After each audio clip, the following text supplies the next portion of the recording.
Welcome to the next Q&A for trauma healing and life counseling. In this video, I will answer question 54. Dear Gopal, I have a question about feeling safe to share. Does that mean I only share if I feel safe with the person I have a problem with? For example, a good friend of mine, after 20 years of friendship, for the first time yelled at me and even got physical.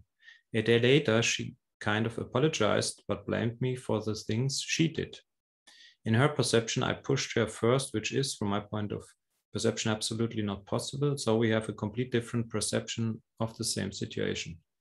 Now I would like to share honesty with her, but feel that I don't feel safe to open up to her. My nervous system is a bit in shock, but I really want to solve that issue with her and be courageous enough to talk my truth as well. How do I distinguish if sharing is just uncomfortable and I try to avoid it, or if it's really not safe? Thanks and love. Yeah, this is a very important question, and there is many confusion about that. And the reason is that in our childhood, if we suffer from developmental trauma, things come together which don't belong together. Actually, safe circumstances got connected with dangerous experiences or even life threat. So, for example, being close to someone can be experienced later as a grown-up as dangerous or even as a life threat, although closeness to someone is absolutely neutral. There's no danger in it as long as there is nothing happening that's dangerous. So these kind of things create a turmoil in our mind and in our physiology in the body, and we cannot see clearly what's going on and how to act and all that. So I will talk about this question. First, safety and security has nothing at all to do with feeling or even intuition.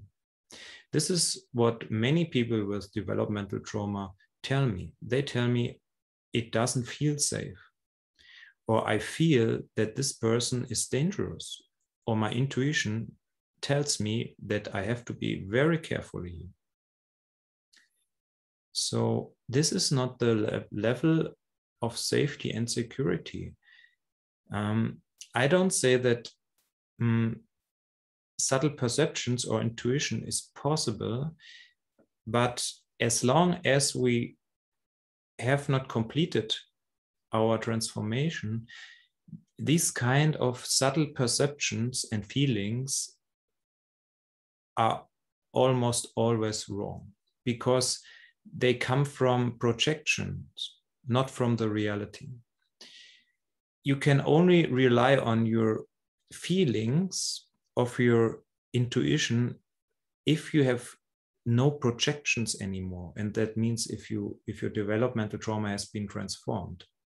Otherwise, the body just reacts on your projection, on your subconscious projections of danger. And that's why people say it feels not safe or it feels safe. It has nothing to do with feelings. You cannot feel if something is safe or not. Safety and security can only be detected by imprints over the senses. So it's not about feeling, it's about the reality outside.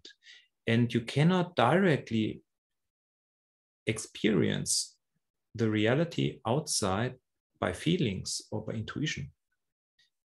It's just possible by the senses. So if you look out of your eyes and see what's out there, then you can decide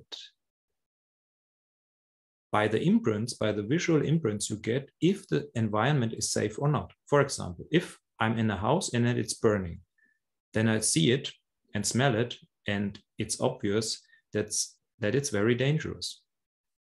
If I see a person that looks dangerous but doesn't do anything, it is not dangerous. It is not a threat.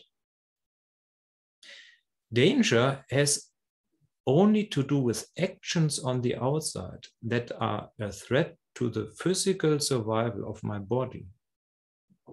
If someone is running towards me with a knife and wants to attack me, it is an action on the outside. It's a live threat.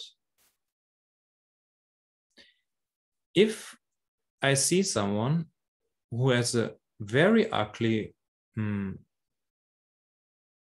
outfit, looks very strange, and I feel strange, but this person doesn't do anything and he or she is just sitting there, it is not a danger. It is safe. So this is really important to look outside and to check if things happen on the outside that are dangerous for me. It's about the outside and about happening. It's not about could be happening in the next 5 minutes. Yeah, it's not about that. This is not a danger. Yeah, if a flood comes, then it's dangerous. If a flood could come in the next day, it's not the danger right now. And especially we have to distinguish that in relation to persons, to people. Yeah, again, a person that looks dangerous and could do something harmful in the future is not a danger. The danger is always in that present moment, something that happens on the outside in this moment, and everything else is no danger. And the nervous system of a traumatized person constantly constantly sees everything as a potential threat, because the real experiences in the childhood have not been transformed and integrated. So the body constantly keeps his fight and flight state, makes you ready, keeps you ready for fight and flight. And you need to project in order to rationalize this physical state of the body. So this is important to distinguish. So you write, this person got physical. So if another person starts beating you, yeah, or whatever, I don't know, it is what I said, it's an action on the outside and it's not safe. I would not have any contact with the person who starts beating me. I mean, you didn't write that. I don't know what you exactly mean by got physical, but if it's like that, it is not safe. Yeah, so I would leave this person. Very simple. I mean, this is my this would be my decision. Yeah, if you want to continue contact with that person, you have to make sure that in any way this will never happen again. Yeah. And that you make this as a prerequisite for any further contact, that she will absolutely ensure you that this was the first and the last time. And then again, it's about, if you look at her, and it's about, is she doing something dangerous right now? Yeah.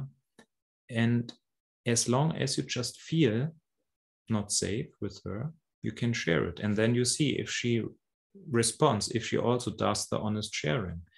And if she is not doing the honest sharing, then it absolutely makes no sense to have further contact with her. There are enough beautiful people on this planet. You don't have to deal with difficult and destructive persons. It's not necessary. And this may be a person that had appeared due to your revival of childhood, yeah, but it's not necessary anymore. You can leave any destructive relational pattern and just say goodbye, no thanks. Look for people who are open for peace, for exchange, yeah, for honest sharing. There are enough in this world, really. So this is my answer. Yeah, your nervous system is in shock, of course, yes. So it's about the the question, does it make sense to continue contact with this person? You have to find out, is she willing to absolutely ensure you that there will be no physical struggle with you anymore, and to find out if she is willing and ready and able to do the honest sharing. Otherwise, just say goodbye. There's no reason in any case to remain in contact with such people.